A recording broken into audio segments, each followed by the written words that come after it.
nos van a dar en la webinar el Departamento de Salud, como en las tareas operativas habituales que tenemos a diario, ya que los accidentes nos siguen ocurriendo con causas repetidas y a esto hay que sumarle hoy día la gran rotación de personal por la misma pandemia. Lo bueno es que contamos con una variedad de herramientas para contrarrestar esto, que logran minimizar o eliminar estos riesgos. Y una de las principales herramientas es lo que está en pantalla, es la política de detención de tareas, que todos los empleados podemos y debemos utilizar cuando consideremos lo que dice acá, que podría provocar lesiones personales, daños en el entorno, cuando haya incumplimiento de procedimientos, normas, leyes o incumplimiento de los mismos protocolos contra el COVID. Y transmitirles que se sientan totalmente respaldados por la compañía de aplicar las veces que sea necesaria, porque créanme que hace falta aplicarla para seguir evitando eventos. Sí, es ese mi sencillo mensaje. Gracias. Gracias, Pablo. Bueno, ahora sí, Juanpi. Acá estoy. Hola a todos, ¿cómo andan? Vamos a tratar de recorrer un poco todo lo que se vino haciendo y lo que estamos haciendo y darles un poco más de información sobre la pandemia y sobre las novedades que van surgiendo. La charla esta la vamos a compartir con los... Yo no me presenté, soy Juan Pablo Mascó, la mayoría me conocen, estoy a cargo de la Gerencia Médica de Salud Ocupacional de San Antonio. La charla la vamos a compartir con los médicos que son los representantes de cada uno de los distritos, con Pablo Stern y con Francisco Videla. Y la idea es dejar después un espacio para preguntas, para que ustedes puedan también, algunas ya nos hicieron y trataremos de responderlas, y si después nos queda algo que quede sin responder, o porque no lo sepamos, o porque no tengamos tiempo, lo trataremos de hacer por mail, lo que pueda quedar. Ahora les voy a compartir la pantalla, a ver si podemos ver.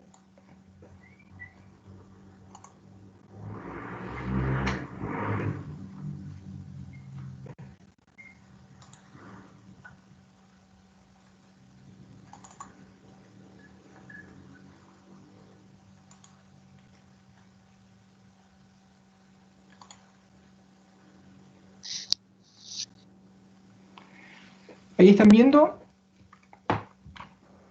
No todavía, Juanpi. ¿No? No. Entonces algo pasó. Vamos a intentar de vuelta.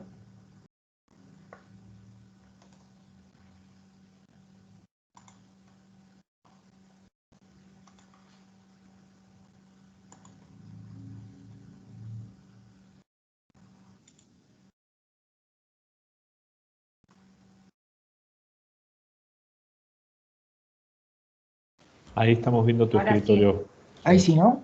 Ahora sí. Bueno. Bien. Bueno, vamos a pensar un poquito juntos qué es lo que estamos o dónde estamos con el tema de la segunda ola. Para contarles desde el inicio, esto empezó en diciembre en China y nosotros empezamos en Argentina en marzo, cuando arrancamos con la cuarentena.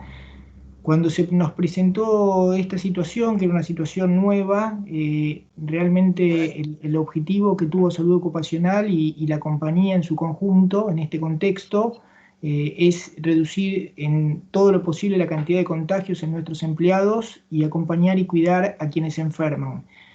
Sabíamos que esto venía, pero realmente fue una situación totalmente nueva. Tuvimos que aprender muchas cosas durante todo este recorrido. Tratamos de hacerlo de la mejor manera posible y les vamos a ir contando un poco cómo fuimos avanzando en este proceso.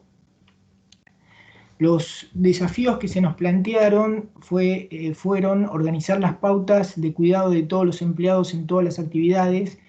Teníamos que buscar cuáles eran las mejores formas. Nosotros éramos una compañía que tenía que seguir funcionando estaba dentro de las actividades que debían mantener sus procesos en forma operativa. Por lo tanto, tuvimos que buscar cuáles eran los protocolos que se iban ajustando a cada una de las actividades para tratar de minimizar riesgos. Sabíamos que no era posible evitar contagios, por lo que ya venía sucediendo particularmente en los países de Europa, en China inicialmente y después en Europa, pero sí éramos conscientes que cumpliendo ciertos protocolos estábamos minimizando riesgos y cuidando a nuestro personal. Se fueron analizando los distintos peligros y riesgos de la organización y se fueron haciendo protocolos para cada una de esas actividades, de las distintas situaciones y actividades. Algunos de ellos, o tal vez simplemente para mencionar alguna situación particular importante, era organizar la evacuación de enfermos y de casos sospechosos de supuestos de trabajo, saber cómo nos manejábamos en esas situaciones ante la aparición de síntomas, a quienes aislábamos, a quienes trasladábamos y sacábamos de la operación y de qué manera lo hacíamos, y esto se fue generando o consolidando a través de protocolos que nos daban las pautas ordenadas de cómo realizarlo. Hubo todo un tema inicialmente con la adquisición y distribución de insumos. Nosotros ya veníamos comprando algunos insumos como alcohol gel, como elementos de limpieza, y en su momento inicial con barbijos que pensamos que iban a ser barbijos de tipo quirúrgico, pero bueno, después hubo una carrera de ausencias contra la ausencia de materiales. Acá Compras hizo un trabajo sumamente importante y la realidad es que durante todo el proceso, con ciertas limitaciones en relación a no excedernos en el uso, pero siempre tuvimos materiales para poder cumplir con los protocolos de prevención. Trabajamos mucho con los clientes y contratistas, los protocolos tenían que estar alineados, tanto para nuestros clientes y también como exigencia nuestra a nuestros contratistas, así que había protocolos aparte, como podemos ver en el último ítem, iban saliendo exigencias legales por provincia con distinta normativa, así que había que ir acomodando los protocolos para que sí puedan estar alineados a estas exigencias de las distintas provincias. Y eso fue lo que se fue consensuando también fundamentalmente con nuestros clientes.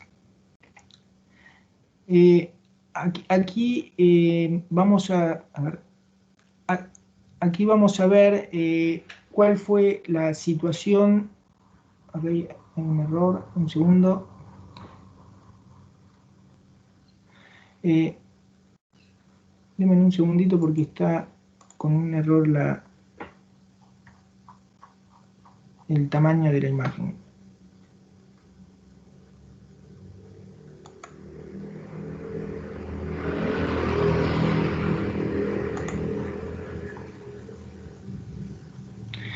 Acá tenemos, vamos a mirar un poco qué está pasando a nivel mundial con esta nueva, en la situación que nos encontramos comparativamente a nivel mundial.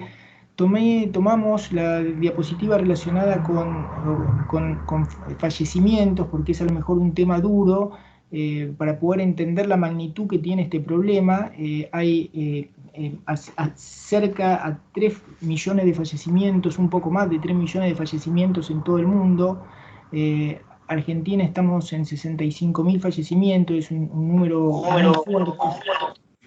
Entonces, tenemos que ver que los países más desarrollados, con los sistemas sanitarios más sólidos, tuvieron también al día de hoy más fallecimientos que Argentina, lo que marca la complejidad que tuvo esta pandemia para todo el mundo. Fíjense, Italia, Reino Unido, Estados Unidos tienen 3 países muy desarrollados en sus sistemas sanitarios, tienen más fallecimientos por millón de habitantes que Argentina. Y después nosotros nos encontramos en un nivel intermedio entre lo que es Brasil, con más problemas que nosotros, y después estamos muy parecidos a Chile y un poquito peor que Bolivia, Paraguay y Uruguay al día de hoy. Esta imagen va a consolidarse cuando termine probablemente este año, cuando la pandemia esté ya más controlada a nivel mundial e inclusive en nuestro país. Entonces ahí vamos a ver cómo finalizó esta situación. Pensemos que estos países ya pasaron 1, 2 o 3 olas y nosotros recién estamos arrancando la segunda, ¿no? Estoy comparándolos con los países de Italia, Reino Unido y Estados Unidos. Cuando acá en esta diapo, para que más o menos podamos entenderlo, la barra celeste o las barras celestes marcan el pico, la peor quincena de la primera ola. La primera ola en Argentina fue en octubre, esto es a nivel poblacional, entonces, y la segunda barra, la marrón, es en qué nivel estamos en la segunda ola, y esto está medido porque la peor quincena es la última quincena del mes de abril. Hasta el día de hoy todavía no sabemos si este es el pico máximo. Estos son los promedios de casos en 15 días y vemos que en la segunda ola tuvimos en Cabe y Gran Buenos Aires muchos más casos que en la primera ola. En el Distrito Norte, que en nuestro caso es solamente la provincia de Mendoza, también vemos que ya superamos el pico de la primera ola. Y después vemos que todavía estamos en niveles inferiores, tanto en el Distrito Oeste, en Chubut y Santa Cruz. Esto es así porque la ola se va distribuyendo, como pasó en la primera ola, desde el centro del país, Buenos Aires, Córdoba, Mendoza, Santa Fe, hacia la periferia, hacia el norte del país y hacia el sur del país. Y por eso estamos viendo que realmente, como creemos que esta lógica de que la segunda ola va a superar a los niveles de contagio de la primera ola, también somos conscientes que la situación más compleja, en donde tenemos la mayor cantidad de empleados de la compañía, todavía está por venir y va a ser en las próximas semanas seguramente. Ya estamos creciendo en el número de casos de empleados contagiados y seguramente va a ser todavía un poco más difícil en las próximas semanas. Esto es la misma diapo, el mismo concepto, pero en cambio de ver la cantidad la cantidad de personas contagiadas a nivel país, estamos viendo la cantidad de personas contagiadas dentro de la compañía. Vemos lo mismo y vemos que todavía estamos en niveles muy inferiores en lo que se refiere a los lugares donde tenemos más actividad, Distrito Este, Chubut y Santa Cruz. Esto lo que, digamos, nos da dos pautas, o me quiero quedar con dos conceptos. Uno, que sabemos que es un momento muy difícil, que tenemos que extremar las medidas de prevención, y la principal medida de prevención que tenemos que extremar es reducir la cantidad de contactos que generemos con otras personas que no sean indispensables, ya sea tanto en la vida familiar, personal y laboral. Este es el mejor aporte que podemos hacer, disminuir la cantidad de contactos que sean innecesarios, que no sean obligatorios por algún motivo, porque estadísticamente se sabe que de esa manera nos estamos cuidando nosotros, estamos cuidando a nuestra familia y estamos haciendo un aporte también a nivel social para que haya menos contagios y para que no haya saturación de camas en los sistemas sanitarios. Ahora la voy a dejar a Alexandra, que va a continuar con esta diapo. Bien, bueno, buenas tardes a todos. Ahora vamos a hablar un poquito de qué es lo que hicimos y qué es lo que actualmente estamos haciendo en la empresa. En primera instancia, lo que se hizo fue conformar el Comité de Emergencia COVID, que estaba conformado por todo lo que es el personal directivo de la compañía, obviamente asesorados y con participación de todo lo que fue el sector de salud ocupacional, seguridad, higiene y calidad. Se conformaron cada uno de los protocolos para cada situación particular y para cada actividad particular. Como dijo Juan Pablo, fueron varios y numerosos los protocolos. A su vez hubo protocolos que hubo que irlos adaptando o modificando a medida que avanzábamos en la pandemia y que iban apareciendo nuevas cosas. Se realizó, la compra y distribución de todos los insumos. En primera instancia tuvimos que definir qué era lo que se iba a comprar, y luego, a partir del sector de compras, que realmente tuvieron un excelente desempeño, como decía Juan, se realizó toda la compra de insumos básicos, ¿sí? Que siempre hubo que mantenerlos en el tiempo, es decir, siempre estar controlando que el stock sea suficiente para poder distribuirlo en cada uno de los distritos y en cada uno de los equipos operativos. Se gestionó también el curso de COVID e-Learning, orientado a todo el personal de la compañía, ¿sí? Para que lo realicen, que explicaba un poquito todo el tema de lo que es el COVID, de manera breve y entendible para todos, desde cómo uno se infecta, o sea, cuál es la vía de ingreso del virus, cuáles son los síntomas, cuáles son las maneras de prevenirlo, cuáles son las maneras de actuar ante cada situación en particular. Tuvimos la campaña de vacunación antigripal en el año 2020, se llevó a cabo con todo el personal operativo de la compañía, el personal que estaba en aislamiento domiciliario o en grupo de riesgo. Actualmente en este año estamos próximos a comenzar también con la nueva campaña de vacunación antigripal. Se realizaron lo que fueron charlas o conversaciones con los jefes de equipo y supervisores. Esto fue liderado por los coaching de cada distrito y participando también todo lo que fue el sector de salud ocupacional y recursos humanos. Estas charlas estaban abocadas no solo a hablar en sí de los protocolos o los lineamientos con respecto al COVID, sino también ver un poco la situación particular, ¿no?, de cada uno de los jefes de equipo, tanto en su vida personal como en su vida operativa, ¿sí? Ellos son quienes tienen más llegada a cada uno de los operarios, entonces este espacio se generó un buen momento de diálogo para evacuar dudas, para plantear situaciones particulares que les tocó vivir, tanto en su vida personal como en el ámbito operativo. Luego tuvimos, bueno, el control de los empleados obesos, ¿sí? El año pasado, a fines del 2020, salió una resolución, la resolución 1643, que dictaminaba que todo el personal que estaba en obesidad grado 3 quedaba incluido dentro de lo que era el grupo de riesgo. Entonces, esto implicó la confección de, bueno, listados con todo el personal que teníamos en la compañía que se encontraba dentro de este rango de obesidad, porque esos operarios tuvieron que quedar en domicilio como parte del grupo de riesgo y hacer obviamente todo un control y seguimiento para determinar, bueno, controles de peso, si esos operarios seguían encontrándose dentro del mismo grupo, si comenzaron con un plan nutricional y existía la posibilidad de que, bueno, hayan descendido de peso y se encuentren dentro de lo que es el grupo de obesidad 2 y de esta manera quedar fuera del grupo de riesgo. Entonces se hizo todo un seguimiento minucioso de cada uno de estos operarios abocados por esta resolución o decreto.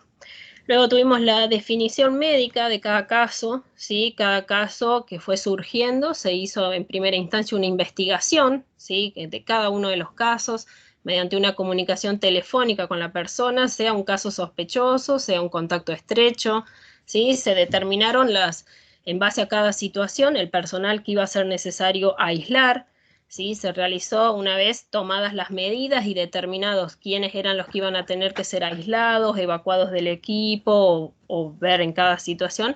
Se realizó una interacción y comunicación con cada uno de los clientes de la operadora, ¿sí?, quienes tenían que estar en conocimiento de cada uno de los operarios o grupos de operarios o turnos completos que iban a quedar en aislamiento preventivo.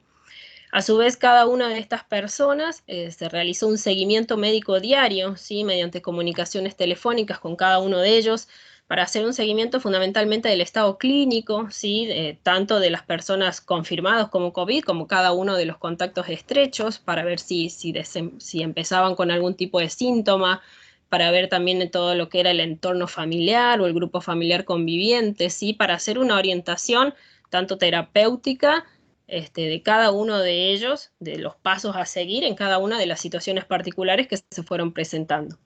Y luego tuvimos una comunicación permanente de todas las medidas preventivas y normativas vigentes, que como dijimos, bueno, por ahí fueron modificándose, fueron adaptándose de acuerdo a las nuevas normativas, de acuerdo a cada uno de los distritos, ¿sí?, que por ahí tenían diferentes criterios epidemiológicos. Entonces esto se fue amoldando y se hizo una comunicación permanente de diversas maneras, mediante mail, mediante newsletter, mediante diferentes cartelerías que se fue distribuyendo en las bases, en los equipos, para que de esta manera estemos todos comunicados de todas las novedades o cambios en respecto a este tema.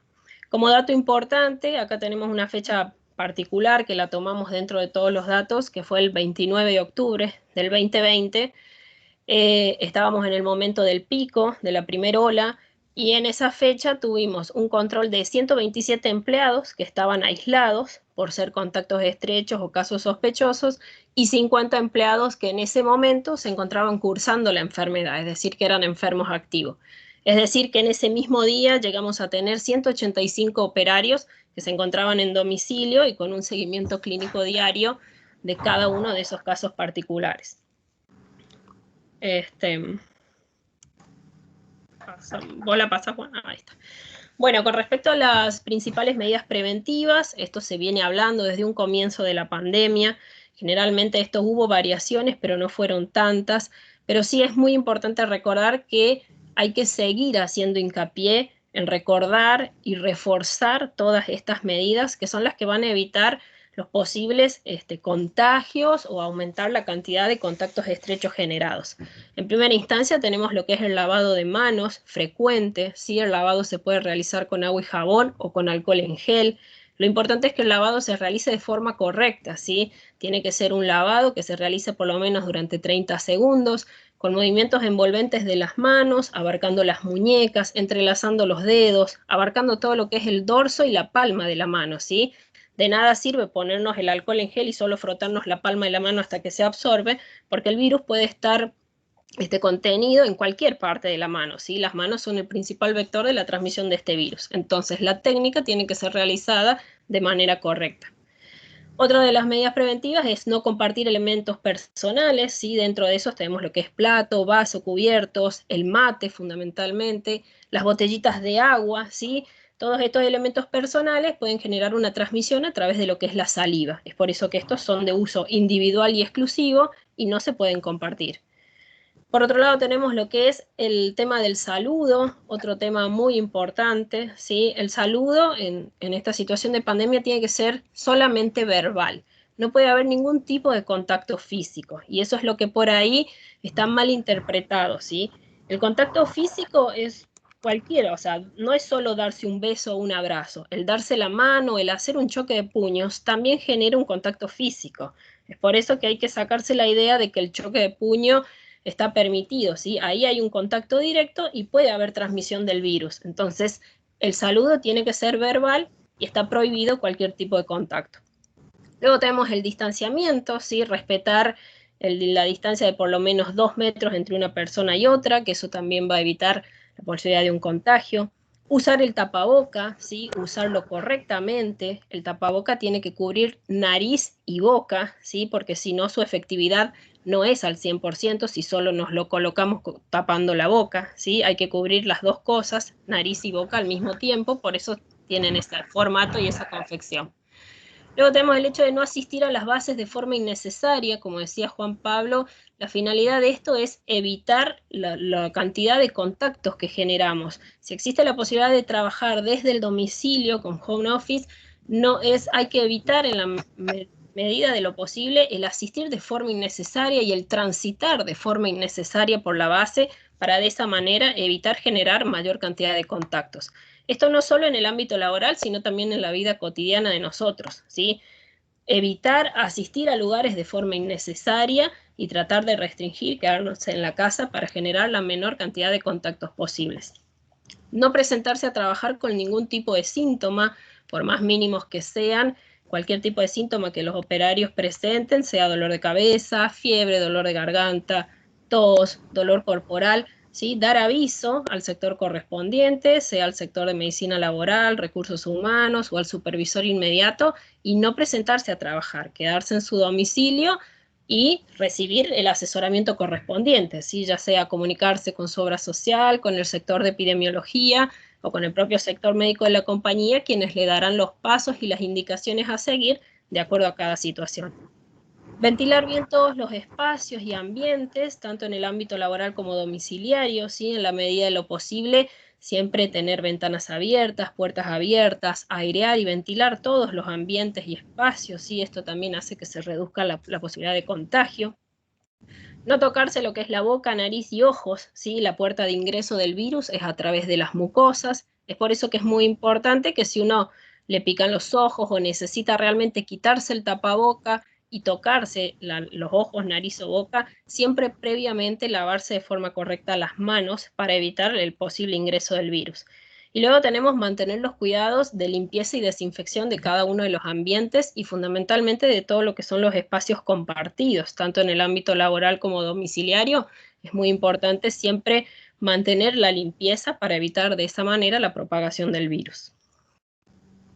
Bueno, con respecto a lo que son los principales avances terapéuticos, durante toda esta pandemia se han llevado a cabo diferentes estudios científicos que lo que nos han permitido es entender un poquito más o tener pruebas fehacientes y resultados confiables de cuáles son los tratamientos que son efectivos y cuáles no en lo que respecta al COVID. En base a todos estos estudios, obviamente fueron cambiando la terapéutica implementada en el COVID y actualmente los que están aprobados y que se utilizan como medidas terapéuticas tenemos en primera instancia lo que son los corticosteroides, que lo que hacen es reducir el proceso inflamatorio del organismo. Entonces están recomendados su utilización en todo el paciente que se encuentre hospitalizado y que presente un compromiso respiratorio severo.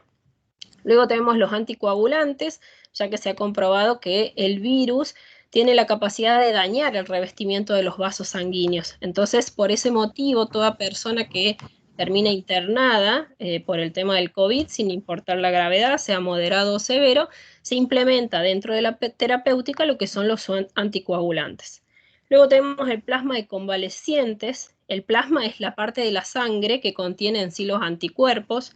Este mecanismo que se basa en la extracción de plasma de personas que ya han cursado la enfermedad y la transfusión en personas que actualmente se encuentran enfermos, ¿sí? Para de esta manera producir una mejoría clínica.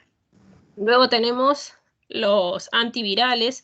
Estos también se fueron estudiando diferentes antivirales. Finalmente apareció un antiviral aprobado por la FDA, que es el Remdesivir, que realmente demostró ser eficaz contra este virus.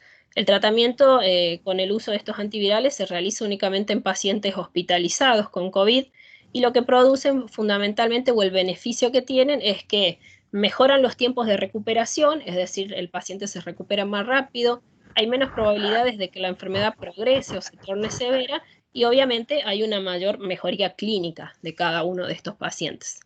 Luego tenemos el suero equino hiperinmune, también actualmente aprobado, se utiliza en casos moderados o severos, ya que lo que hace es reducir, al igual que todos los otros, la morbimortalidad. Tienen una mejoría clínica considerable y lo que hacen es disminuir la posibilidad o necesidad de que un paciente termine internado en terapia intensiva y con asistencia respiratoria mecánica.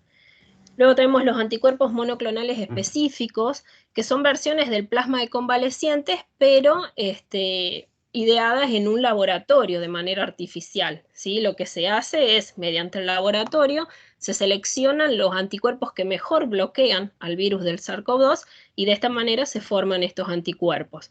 Estos tienen que ser administrados en una primera instancia, es decir, cuando la persona empieza con síntomas e inmediatamente se confirma como COVID positivo, hay que comenzar el tratamiento con estos anticuerpos.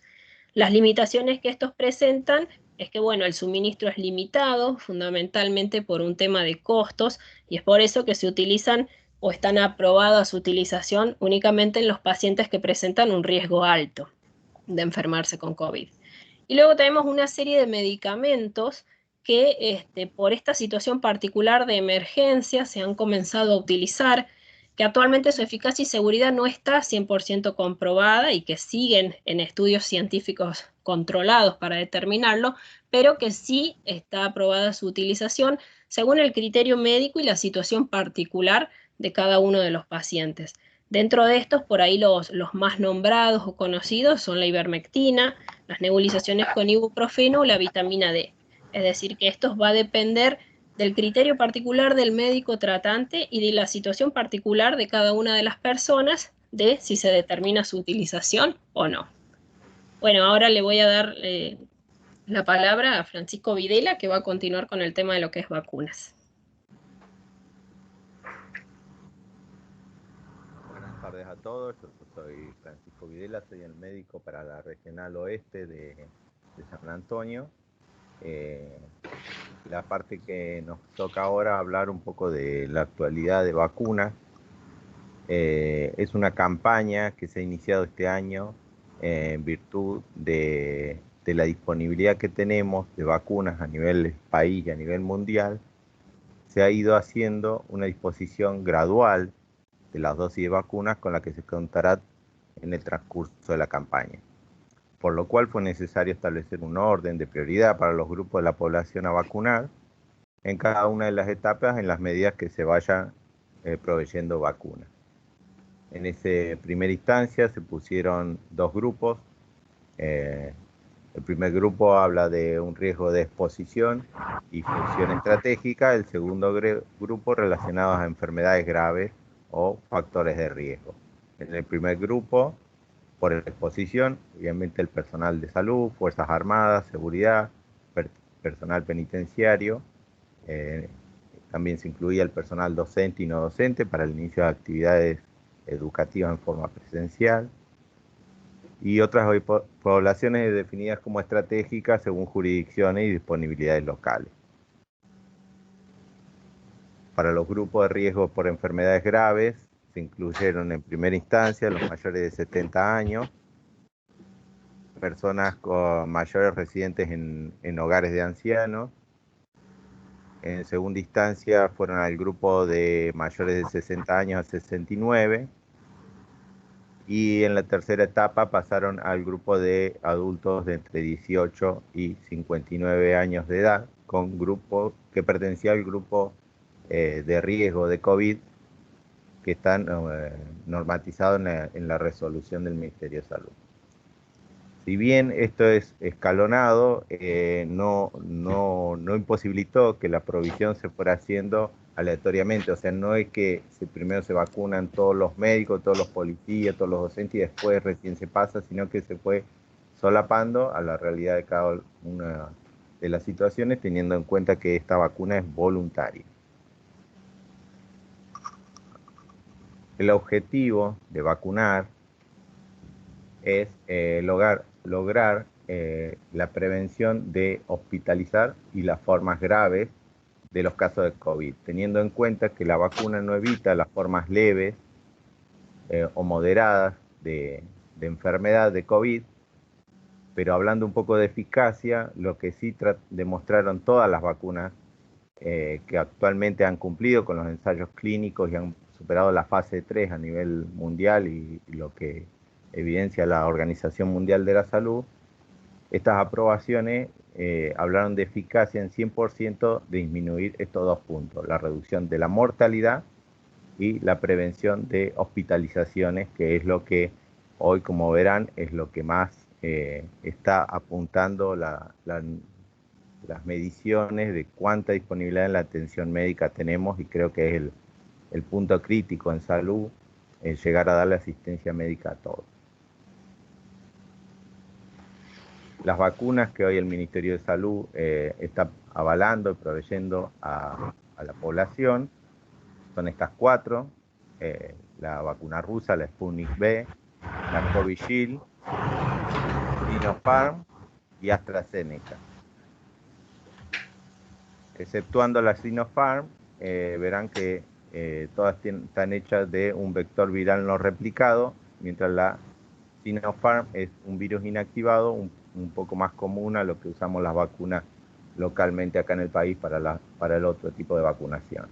Todas estas cuatro vacunas constan de 2 dosis que se aplican entre 15 y 20 días después de la primera.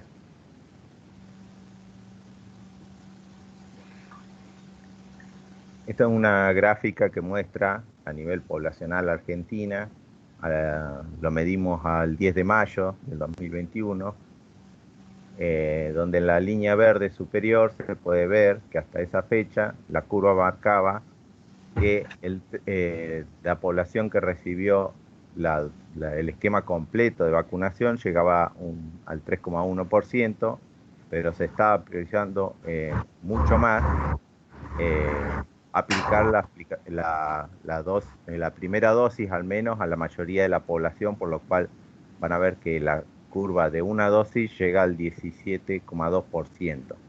Esto es porque esta efectividad de la que hablábamos se marca ya con la primera dosis. Entonces es importante proveer a la población al menos con la primera dosis.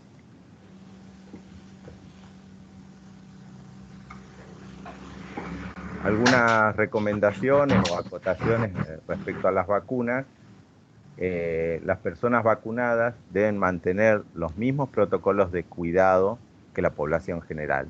Esto es porque no está garantizado que una persona vacunada no transporte el virus y por tanto no lo contagie. Si bien ella no va a mostrar signos de enfermedad o sus signos de enfermedad van a ser leves o asintomáticas, puede ser que no está garantizado que no transporte el virus y contagie a más personal, por lo cual debe también, aunque esté vacunado, usar los mismos protocolos de higiene de los que veníamos hablando.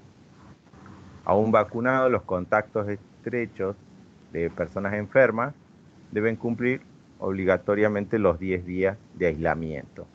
Esto es que antes se pensaba que los curados de COVID o los vacunados de COVID se exceptuaban de hacer aislamiento, pero refiriéndonos al punto anterior, no está garantizado de que no contagien, por lo cual la indicación de aislamiento obligatorio también aplica. Se pueden vacunar luego de padecer una infección, aún curados de COVID, se puede aplicar la vacuna. Lo único necesario es contar con el alta clínica epidemiológica, es decir, epidemiológica porque superó los 10 días de aislamiento y clínica porque no tiene síntomas. Esto es, refiriéndonos al siguiente punto, que las vacunas, como todas las vacunas, presentan algunos efectos, algunas reacciones.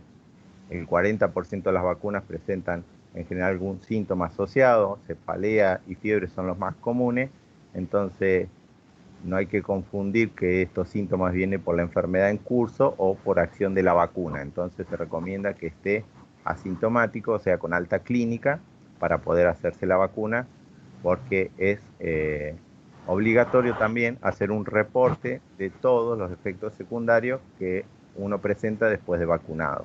Por eso, en el carnet de vacunación se le anota un número de teléfono al cual deben llamar y reportar los síntomas que pudieran aparecer.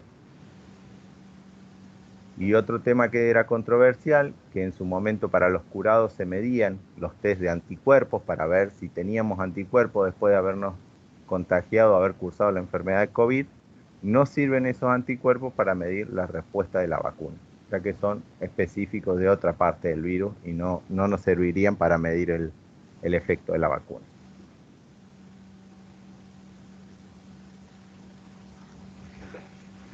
Bueno, le voy a pasar la palabra ahora al doctor Stern del Distrito Norte, que nos va a hablar un poco de la cepa. Buenas tardes a todos. Como han expuesto los colegas, la vacuna es una herramienta trascendente, pero no alcanza por sí sola. Entonces el barbijo, la distancia social y el lavado de manos en conjunto son los que reducen al menos el 40% de los contagios y la circulación comunitaria del virus y sobre todo de las nuevas cepas. ¿Pero qué es esto de nuevas cepas?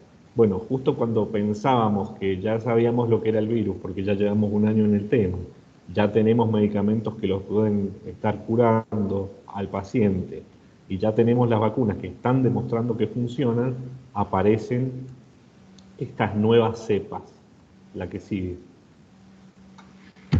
¿Qué es una cepa? ¿Qué sabemos? Una cepa se produce porque el virus al multiplicarse va acumulando mutaciones genéticas, o sea, normalmente un virus cuando se multiplica crea copias idénticas de sí mismo, pero en algún momento esa copia tiene algún error mínimo y eso es una mutación. Algunas de estas mutaciones lo dañan al virus, entonces le quitan poder de enfermar o poder de contagiarse a más personas. Pero otras mutaciones lo hacen diferente y lo hacen más poderoso, ¿sí? O lo pueden hacer más letal. Y a eso se le llama cepas nuevas. Las cepas identificadas de coronavirus en Argentina, que están circulando a nivel comunitario actualmente, son la del Reino Unido, la de Manaos, la de Río de Janeiro y una de las de California. Entonces, si una mutación de una cepa no genera una diferencia funcional detectable, es simplemente una variante del virus a la cual no le damos mucha importancia. Pero si las mutaciones de esta variante hacen que el virus sea más transmisible o le otorgan una capacidad adicional para evadir el medicamento de la vacuna, ahí es, como les decía, se califica como cepa diferente. La siguiente. Estas variantes o cepas de Reino Unido y Manaos ya están teniendo distribución comunitaria en la Argentina, y algunas características que hoy se están sabiendo, a pesar de que esto es muy dinámico y va cambiando día a día, porque esto es un estudio muy reciente, la cepa del Reino Unido aumentaría la contagiosidad del virus, pero no provocaría que los casos sean más graves que lo ya conocido. La cepa de Manaos sí aumentaría la contagiosidad y también provocaría casos más graves de la enfermedad. La de Río de Janeiro aumentaría la contagiosidad y provocaría reinfecciones. La de California podría ser algo más contagiosa. Y la cepa de Sudáfrica aumentaría la contagiosidad y sería resistente a algunas de las vacunas. Todo esto dicho en potencial. Otras variantes son la chilena, la india, la de Japón. Estas últimas aún no detectadas en la Argentina. Y hablamos en potencial porque el tiempo transcurrido desde que se conocen esas nuevas cepas no ha sido todavía suficiente para hacer estudios controlados que nos digan realmente cuál es el impacto que van a tener en los números finales a nivel pandemia. Lo que sí podemos decir es que ya se sabe hoy que el 60% de los nuevos casos en la Ciudad Autónoma de Buenos Aires y provincia de Buenos Aires se ha producido por estas nuevas cepas, principalmente del Reino Unido y de Manaos. La siguiente. Bueno, ¿quiénes hemos estado trabajando en San Antonio a lo largo de todo este año y fracción de pandemia para pelear contra el bicho este del coronavirus? En el centro de la escena sí podríamos decir que estamos el equipo de salud, porque somos los que tenemos contacto con el paciente y tomamos las decisiones de aislamiento, acompañamiento, tratamiento, fin de tratamiento. Pero no podemos dejar de resaltar que acá ha habido un trabajo en equipo con recursos humanos y operaciones manejando a la gente, con compras, adquiriendo los insumos, con comunicaciones, ayudándonos a difundir los conceptos de prevención, newsletters, pósters, el curso COVID, con calidad, con coaching, acompañándonos en las charlas con los jefes de equipo, con seguridad, con capacitación, con el comité de dirección que formó el comité de crisis, que está permanentemente supervisando y participando de todas las decisiones. O sea, todo el personal de San Antonio ha estado y está y va a seguir estando involucrado en esto que es la lucha por tratar de evitar mayores contagios y tratar de que, si hay contagios, las consecuencias sean las mínimas posibles para la salud. Y la pregunta es, ¿para quiénes estamos haciendo esto? La siguiente. La respuesta es esta: por vos y por tu familia. Entonces, a pesar de que ya hace mucho tiempo que lo venimos diciendo, no hay que cansarse de repetirlo y de llevarlo a la práctica. Cuanta menos gente veas, menos posibilidades de contagio vas a tener. Si tenés algún síntoma, te tenés que quedar en tu casa aislado. Sigámonos cuidando entre todos para evitar los contagios de COVID-19. Muchas gracias y dejo el espacio abierto en la siguiente por si quieren que tratemos las preguntas.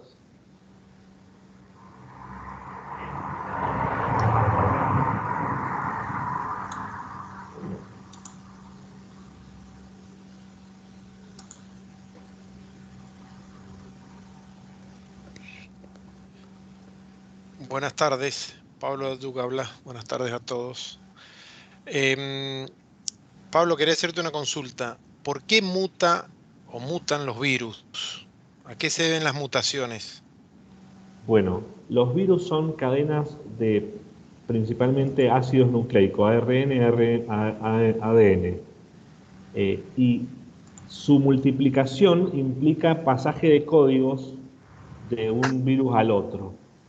Y en algún momento de esa multiplicación hay errores en la transmisión de esos códigos, y por eso el virus descendiente, digamos, los hijitos de esos virus, no son idénticos al virus original. Y al no ser idénticos, es como decía la diapositiva, pueden pasar dos cosas: que disminuya su poder o desaparezca su poder de enfermar, o por lo contrario, debido a que la mutación es en otro sentido, que aumente su posibilidad de enfermar y se haga más letal. O sea que las mutaciones no siguen ningún patrón. Es algo totalmente no son aleatorio. predecibles, exactamente. Okay. No son predecibles. Está bien, gracias. Yo ahí, Pablo, agrego un comentario. cuantas más contagios hay, ¿me están escuchando? Porque se me fue la imagen. Sí, sí. Cuanto más contagios hay, es decir, más casos, cada nuevo caso es una posibilidad más para que el virus mute. Este es uno de los argumentos por los cuales también los países desarrollados están preocupados porque las vacunas lleguen a todo el mundo. En algún momento se van a preocupar un poco más, después de terminar de vacunarse seguramente todas sus poblaciones, pero digamos, están tratando de abrir, y por eso apareció el tema de Estados Unidos con la posibilidad de analizar el tema de las patentes, porque en la medida que el virus siga dando vuelta por el mundo, no importa en qué país del mundo esté, porque después se distribuye, es una cuestión de tiempo, hay más posibilidades de mutaciones, y con estas mutaciones también está el riesgo de que sean menos eficientes las vacunas. Digamos, esta es la lógica, ¿no? Y el problema a mediano plazo. Ok, y si yo hago una comparación, no sé si es válida o no, yo hago una comparación con la gripe. Por ejemplo, el funcionamiento de la gripe es, a nivel conceptual, es similar. La vacuna de la gripe entiendo que todos los años es diferente, ¿o no?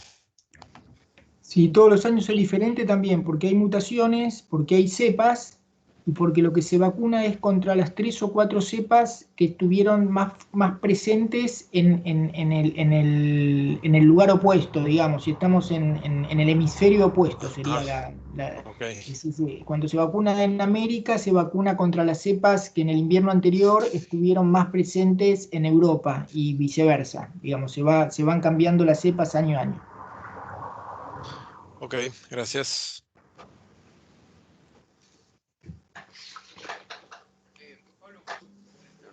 Yo voy a aprovechar, había algunas preguntas que habían hecho cuando se inscribieron. Habíamos, una de las preguntas, Alexandra, era el tema del rol de evacuación. Habían preguntado sobre el rol de evacuación, si podés hacer algún comentario. Sí, bueno, el rol de evacuación está generado, está cargado en el SGI. Básicamente va a depender del caso. Si el caso sospechoso comienza con síntomas durante la actividad, lo que hay que hacer es determinar el lugar donde vamos a dejar aislado a ese operario. Posteriormente se activa el rol, se da aviso al sector de medicina laboral, y en base al interrogatorio que vamos a realizar se va a determinar la manera en que se va a realizar la evacuación de ese operario desde el sitio de trabajo, ya sea a su domicilio o institución médica según corresponda. O sea, esos son los pasos que se deberían seguir, ¿sí? Bien, perfecto. Perdón que interrumpa. Sí. Creo que la persona que está compartiendo pantalla ya debería dejar de compartirla. Soy yo. A ver ahora. Ahí está. Bien. Ahí está. Perdón. Perfecto, gracias. Había unas manos levantadas, Juanpi, ¿eh? Bueno, aprovechemos esas manos, a ver. Está Pablo Miranda. Bueno, buenas tardes. Dos consultas. En los gráficos que mostrabas al principio, Juan Pablo, los gráficos de barra de cómo estamos parados como país frente a los países que estaban mejor preparados, digamos, y los países que tenemos vecinos. Y me llamó mucho la atención países como Paraguay o Bolivia, con el número de casos por lo menos registrados menor al nuestro, y por ahí lo que uno veía en las noticias es que la situación estaba quizás más complicada que acá. Entonces la pregunta viene, las fuentes con que se alimentan esas estadísticas, ¿qué tan confiables son, tanto en la región como en el país, ¿no? También esto apuntando a que por ahí uno escuchaba de que hacían pasar muertes por otras causas como que eran por COVID. Sí, por ahí, Pablo, bueno. eso te comento un poco. La fuente es el mismo país, el que denuncia es el mismo país, digamos, a una organización internacional que es la que recopila todos los datos de todos los países del mundo que denuncian. Sin dudas que puede haber errores u omisiones en las declaraciones, tanto las declaraciones de casos como las declaraciones de fallecimientos. Ahora, la realidad es que los países limítrofes en la primera cepa, en la primera ola, en realidad les fue bastante bien, tuvieron una primera ola con menos casos y con menos mortalidad. Las noticias que estamos escuchando es mucho más complicada la segunda ola en los países limítrofes. Bueno, en Brasil se nota y se nota en la tabla, en el gráfico. Uruguay ahora está con una segunda ola mucho más complicada. El año pasado la pasó muy tranquilo Uruguay y sabemos que es así, digamos que hubo mucho menos problemas en Uruguay en el año anterior, en el 2020. Así que yo lo que no sabemos es cómo van a terminar estas estadísticas con los países limítrofes cuando termine este año, digamos, que van a tener tanto Argentina como estos países la segunda ola completa. Hoy los países europeos que quedaron peor que nosotros, al día de hoy, ya tuvieron la segunda ola y algunos inclusive la tercera ola como fue Inglaterra, ¿no?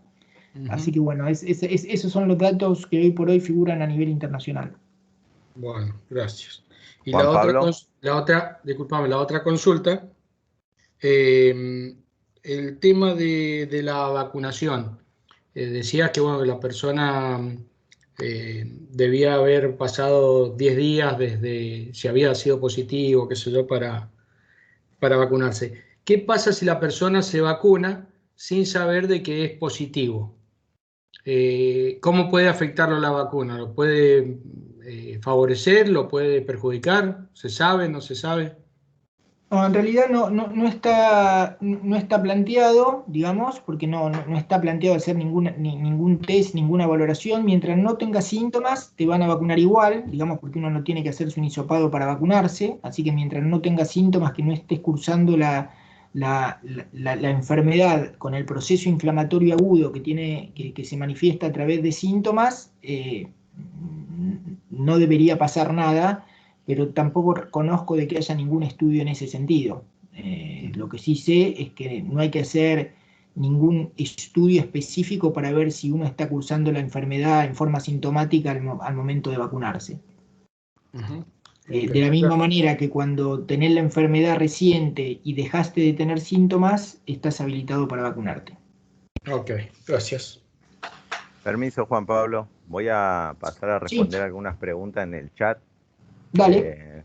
Tenemos la consulta de Jorge Díaz, que nos pregunta si una persona que se contagia del virus puede volver a contagiarse y en qué tiempo. Sí están declaradas las reinfecciones, Jorge. La verdad que las personas hoy por hoy, y en los pocos tiempos que tenemos, no se ha hecho un estudio que avale cuánto tiempo uno podría tener inmunidad después de curado de COVID, pero los estudios más precisos y los últimos que han llegado a medirse hablan de 6 meses como garantía de inmunidad. Más allá de ese tiempo no se sabe, pero hoy, por ejemplo, la declaración que tiene el Ministerio de Salud de la Nación en Argentina habla de 90 días. O sea que por 3 meses te garantiza inmunidad. Hay estudios científicos que hablan de 6 meses, pero más allá de eso no se sabe porque no ha dado el tiempo para estudiarlo.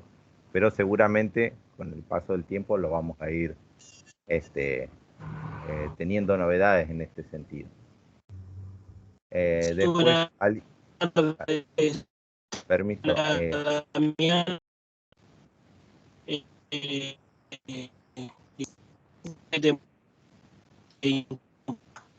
No sé si se interrumpió, no escuché yo. Voy a seguir respondiendo las preguntitas acá brevemente de Alicia Paredes. ¿Cuán efectivas son las vacunas ante las nuevas cepas? Bueno, como bien hablaba el doctor Esther, las cepas nuevas son cambios que a veces no te vas a enterar porque dejan de ser infecciosas algunas cepas, entonces nunca va a producir nada y ni nos vamos a enterar. Y hay otras que son mucho más contagiosas, infecciosas. Entonces, en virtud del poco tiempo que tenemos aplicando vacunas a nivel mundial, tengamos en cuenta que la aplicación a nivel mundial empezó en diciembre, vamos a ir viendo qué surge, pero ante las nuevas cepas, los últimos estudios han mostrado ser efectivos. Para Leonardo. Buenas tardes, disculpa que te interrumpa. Damián te habla. No sé si me escuchás. Sí, Damián. Me está escuchando lo que decís con respecto a una pregunta que había en el chat con el tema de la reinfectada.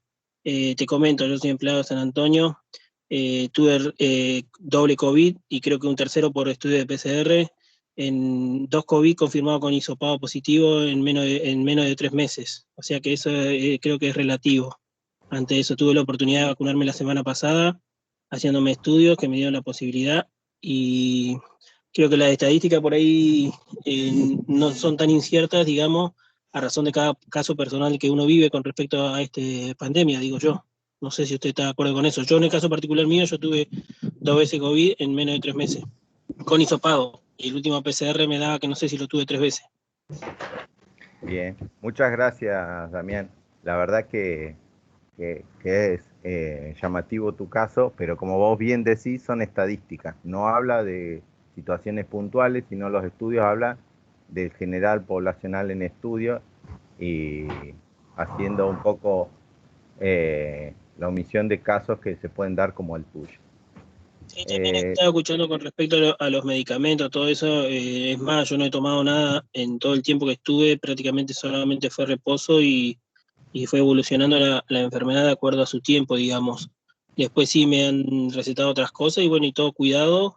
Y bueno, y después creo que anticuerpos generé después de más de 5 meses, y del cual hoy yo soy donante de plasma y sangre, digamos, para casos positivos de gravedad que me llaman. Por ahí yo no sé, yo lo veo de mi caso particular, te digo, no lo veo en general. En general sí leo mucho y veo, de acuerdo a lo que ustedes están diciendo, es cierto. Y con respecto a la vacuna, cuando me vacuné, sí tiene sus, digamos, sus contravenciones también, porque he tenido 2 días completamente de dolor de cuerpo y fiebre, pero después, digamos, una vida normal. Hoy en día hago fuerza y todavía siento la vacuna. Me dijeron que espere una semana para ver qué reacciones también tengo, de acuerdo a yo me puse la vacuna rusa, digamos, pero después, digamos, no llevo ningún tratamiento con medicación, solamente controles nomás médicos periódicos, que ya llevo, digamos, una tercera ronda de estudios, de los cada vez van evolucionando y cada vez van andando mejor, y cada vez que me hago el análisis de sangre por el tema de los anticuerpos, cada vez dan mejores todavía, digamos, pero yo no lo veo en caso particular, no sé cómo lo ven ustedes, digamos, en general. Bueno, yo te agradezco mucho en nombre de todos los que aún no hemos cruzado la enfermedad, que tengamos gente como vos que sea donante. Eso tiene un gran valor. De mi parte, muchas gracias. Pero te repito, bueno, los casos particulares obviamente deben quedar asentados en algún registro, pero bueno, las medidas poblacionales se dirigen justamente por estadística.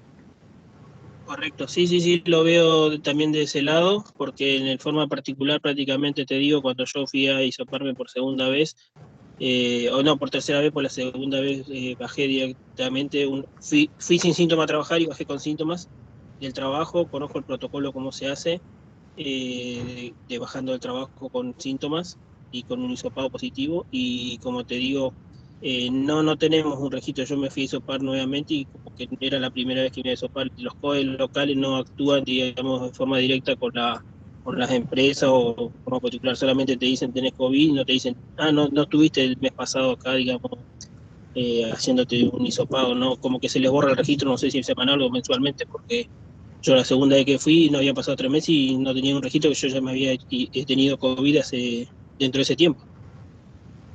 Bien, gracias, Damián. Como queda poquito tiempo, voy a aprovechar para responder algunas de las consultas que estoy viendo en el chat para que no queden pendientes. Si te colocan una vacuna, igual hay que ponerse el antigripal. Con el tema del antigripal, la indicación es se puede vacunar después de 15 días de haberse dado la del COVID, o se puede dar la del COVID después de darse la del antigripal, 15 días después. Y se puede dar la antigripal en el medio de las 2 dosis de la de COVID, siempre que pasen 15 días entre la primera de COVID y la antigripal, y después 15 días entre la antigripal y la segunda dosis de COVID. Con respecto a una pregunta de Adrián o un comentario de Adrián sobre la segunda dosis de vacuna, y las marcas de las vacunas, salvo la Covishield, que es la misma vacuna que la AstraZeneca, nada más que están fabricadas en distintos países, pero el elemento de fabricación es el mismo, son dos marcas, pero de una misma vacuna. Las vacunas todavía hay estudios en marcha, pero todavía no deben cambiarse la marca de la vacuna en la segunda dosis. Es decir, que la segunda dosis, hasta la información que hay al día de hoy, debe respetarse la misma marca que la primera dosis. La única excepción sería que se puede utilizar Covishield y AstraZeneca en forma indistinta porque es cuestión del lugar donde se fabrica, pero no del contenido que tiene la vacuna. Después hay un comentario sobre las trombosis, que es otro tema.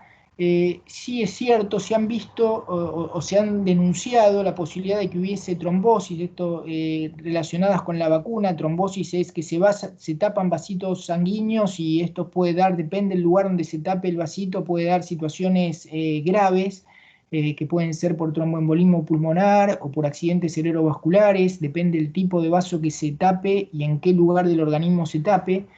Lo que se vio en las primeras investigaciones era que la cantidad, como se había vacunado tanta gente, la cantidad de trombosis que se producían en la población vacunada no era porcentualmente superior a la cantidad de trombosis que se producen normalmente en personal no vacunado. Eso en forma genérica. Cuando se hizo un subestudio, un subanálisis, se vio que esta diferencia o esta no diferencia sí parecía que podía haber alguna diferencia cuando se tomaba el grupo de mujeres menores de 40 años. Aunque no es definitivo, se consideró que para una de las vacunas, que fue la AstraZeneca, podría haber habido algún riesgo mayor que en la población general. De cualquier manera, como el beneficio de la vacuna es tan superior a esos poquitos casos que se encontraron, se sigue sosteniendo la Organización Mundial de la Salud de que la indicación es seguir vacunando. No se suspendieron ninguna de las vacunas a nivel general. Puede ser que algún ente gubernamental de algún país haya tomado la decisión de por el momento suspenderlo hasta tener más información.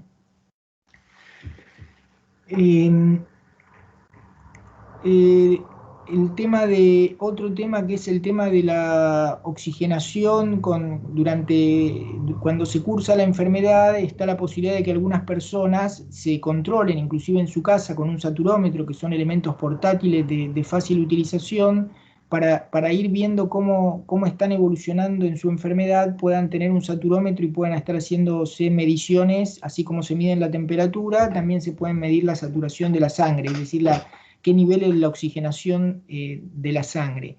Obviamente, cuanto más están afectados los pulmones, hay más riesgo de que ese nivel de saturación de oxígeno y saturación de la hemoglobina, que es la que transporta el oxígeno, esté más bajo. El nivel normal es 99, más o menos, 98 a 100 es el nivel normal, que esté más bajo y que nos esté mostrando de que la situación se está empeorando.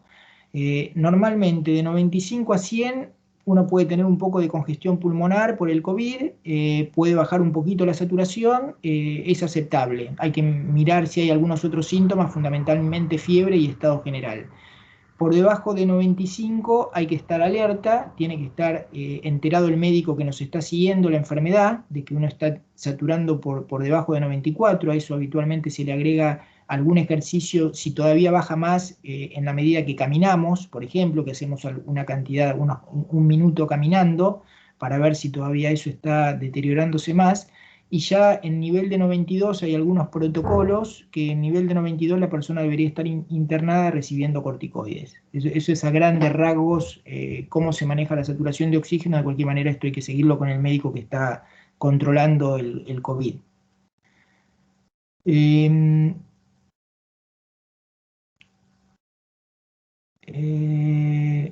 ¿Cuál es el nivel de anticuerpos adecuados? ¿O hay alguna escala? No lo hay, digamos. No hay un nivel de anticuerpos adecuado que nos asegure que tengamos protección. Si tenemos anticuerpos positivos, tenemos menos chance de reinfectarnos. eso en relación a la enfermedad, al post-enfermedad, a pesar de los casos excepcionales como el que comentaron recién, pero en general con anticuerpos positivos, cuando ya me da el corte del laboratorio, el riesgo de enfermedad es muy bajo, de reinfección es muy bajo, después los anticuerpos van cayendo hasta que después se negativizan. De cualquier manera, queda inmunidad distinta a los anticuerpos que se llama inmunidad celular, que son células sanguíneas, linfocitos, que atacan al virus por otra vía distinta a los anticuerpos y que aparte aceleran la formación de anticuerpos, le muestran al virus, al organismo que otra vez uno tuvo contacto con el virus para ayudar a que fabriquen anticuerpos en forma más rápida.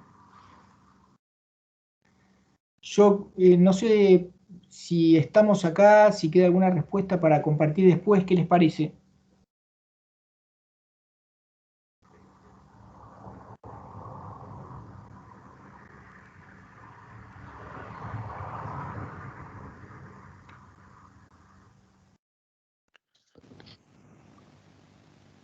Juanpi, creo que ya estamos a tiempo para ir cerrando. Bueno. Así que, bueno, como decías vos al inicio de la webinar, cualquier consulta que haya quedado sin responder, pueden acercarla cuando quieran. Bueno, por nuestra parte, les agradecemos a todos la participación. La verdad que nosotros somos un pedacito del equipo de salud, hay médicos, hay personal no médico en el equipo de salud administrativos que han trabajado muchísimo en esta pandemia y, como dijo Pablo, en realidad toda la compañía, todos los empleados han trabajado y ayudado muchísimo para tratar de contener esta situación tan compleja que nos toca vivir, que es una situación única en el último siglo. Así que bueno, les agradecemos la participación y estamos a disposición para las consultas que no pudimos responder ahora y para lo que necesiten. Bueno, Juanpi, gracias por la webinar y una vez más gracias a vos y a todo el equipo médico por cuidarnos tanto. La verdad que es impresionante el laburo que han hecho, así que muchas gracias. Y a todos les dejé en el chat la encuesta de evaluación para que por favor la puedan completar. Así que bueno. Bueno, buenas tardes a todos. Muchas gracias. Pablo Bajuk, levante la mano. Sí, antes de irnos, por favor, les quiero hacer un mensaje, aparte del agradecimiento, excelente la presentación.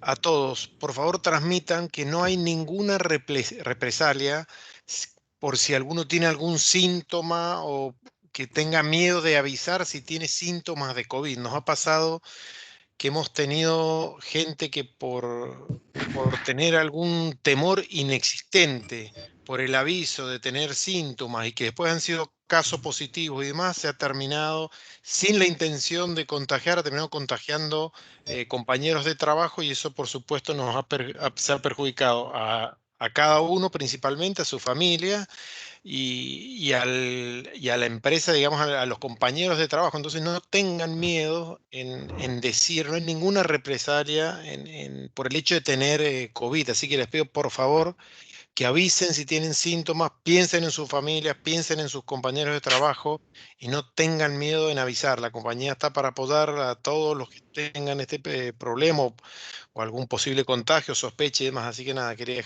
decir eso antes de terminar el excelente webinar que acaban de exponer.